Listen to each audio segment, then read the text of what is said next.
Ever wonder what happens when a neighborhood tyrant picks a fight with a kid's birthday party? Let me tell you about the day my daughter Lily's 10th birthday turned into a showdown that ended with handcuffs and a VY Row VY Dale. It all went down last Saturday at Riverside Park, a sunny public spot by the lake where we planned the perfect celebration. What started as a day of balloons and laughter spiraled into chaos when the most infamous HOA president in our Maple Grove community decided our reserved picnic table was hers for the taking. I got to the park at 8 a.m., reservation permit in hand, ready to make Lily's day special. The lakeside table was perfect, shaded by towering oaks, with a clear view of the water sparkling under the morning sun. My wife, Sarah, and I spent an hour setting up. We tied bright pink balloons to the posts, hung a "Happy 10th Birthday, Lily" banner, and taped our permit to the table, clearly marked Thompson Family, 11 a.m. to 3 p.m. By 11:30, the party was buzzing. 15 kids were giggling over lawn games, parents were swapping stories by the snack table, and Lily was glowing, showing off her new art kit to her friends. It was everything we'd hoped for until she showed up. Margaret Hayes, the HOA president, strutted across the grass like she owned the park.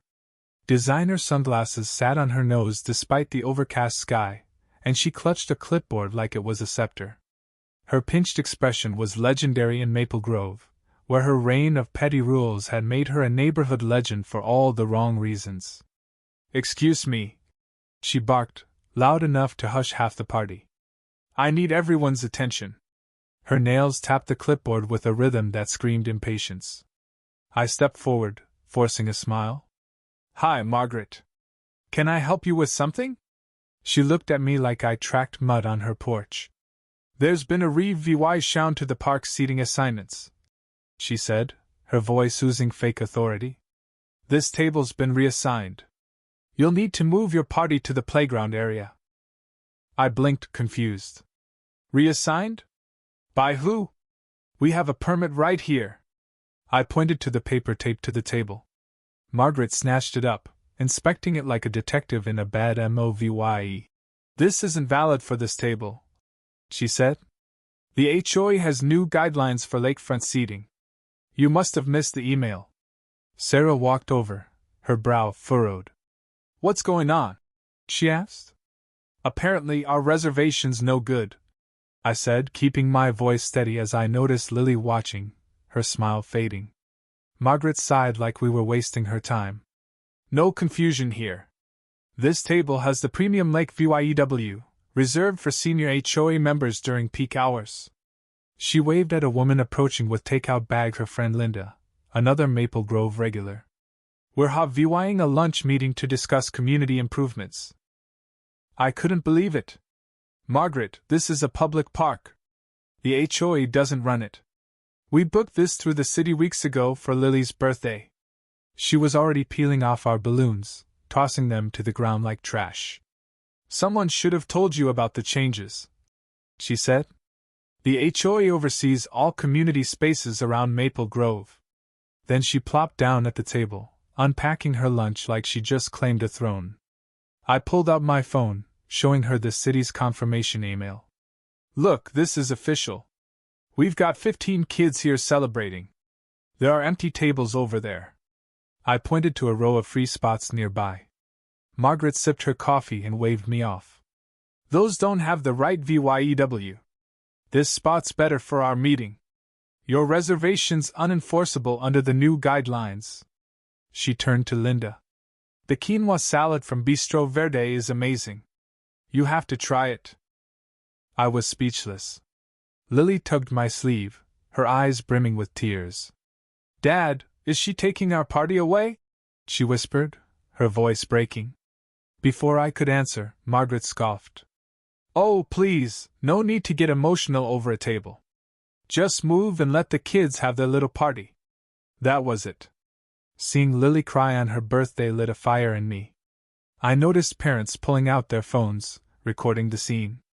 My friend Tom, whose daughter is Lily's best friend, stepped up. "I'm calling the cops," he said, his voice firm. Margaret rolled her eyes. "Call whoever. The HOA has jurisdiction here, not the police." She took a smug bite of her sandwich, clearly low-VYing her moment. While Tom made the call, I rounded up the kids for a game of tag to keep them distracted. Sarah hugged Lily, whispering that everything would be okay. 20 minutes later, 2 officers arrived. Margaret's attitude flipped like a switch. She stood, flashing a sugary smile. "Officers, thank you for coming. I'm Margaret Hayes, president of Maple Grove HOA. Let me clear up this misunderstanding." The taller officer, Officer Daniels, nodded. "We got a call about a dispute over a reserve table. IDs, please." I handed over my license and permit. Margaret hesitated, then dug through her purse for her ID.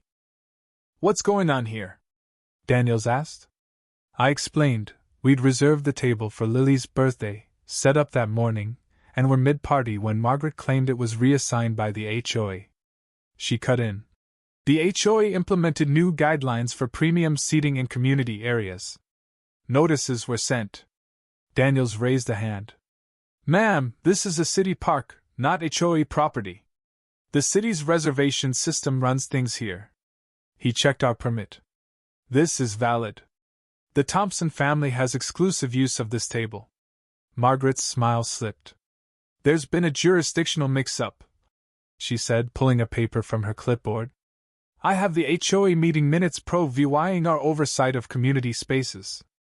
The second officer, Officer Lopez, stepped in. "Ms. Hayes, HOA authority ends at your development.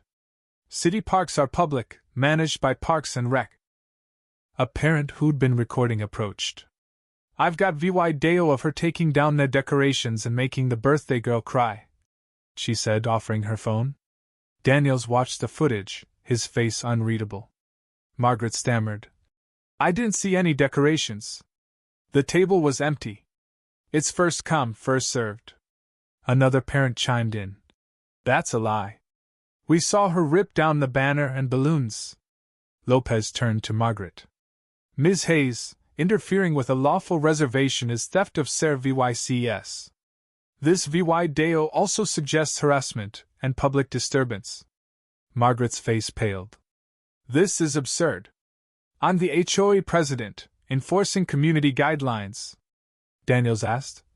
"Do you have city documentation GIVYing the HOA authority over park reservations?" Margaret fumbled. "Not with me, but because it doesn't exist," Lopez cut in. Parents crowded closer, and Margaret's friend Linda had vanished. "This is a misunderstanding," Margaret squeaked, her voice climbing. "I was maintaining order." Daniels sighed. "Ms. Hayes, gather your things. You're under arrest for theft of ser VYCS, harassment, and disturbing the peace." Gasps rippled through the crowd as Lopez pulled out handcuffs. Margaret's eyes bulged. "You can't be serious. Do you know who I am? I'll sue the city," she shrieked as Lopez read her rights. Her protests echoed as they led her to the cruiser, her face red with fury. Daniels turned to us.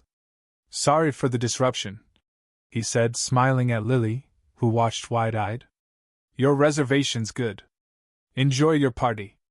As the cruiser pulled away with Margaret still ranting, parents helped us rehang the banner and balloons. Lily's smile crept back, her friends buzzing about the drama. The next morning, the district attorney's office called. Margaret faced charges of criminal trespass, harassment, and disorderly conduct, worsened by her fake authority claims. She was looking at up to 90 days in jail and due law $3,000 in fines. 2 days later, the story hit local news. The video went viral, and reporters dug up Margaret's history of inventing HOA powers. Maple Grove's HOA board held an emergency meeting, voting her out as president and issuing a statement denying any authority over public parks. At her hearing, the judge handed down 60 days in jail, suspended, a year of probation, a due law $1,000 fine, and 200 hours of community service fittingly at city parks. She was also banned from HOA boards for 5 years. Margaret sobbed, wailing about her ruined reputation and community standards. The judge didn't blink. Looking back, it's wild how a birthday party turned into a neighborhood saga. Lily's okay now, laughing about the mean lady who got busted. But it's a reminder, some people will push until the world pushes back. And when they do, it's one heck of a story.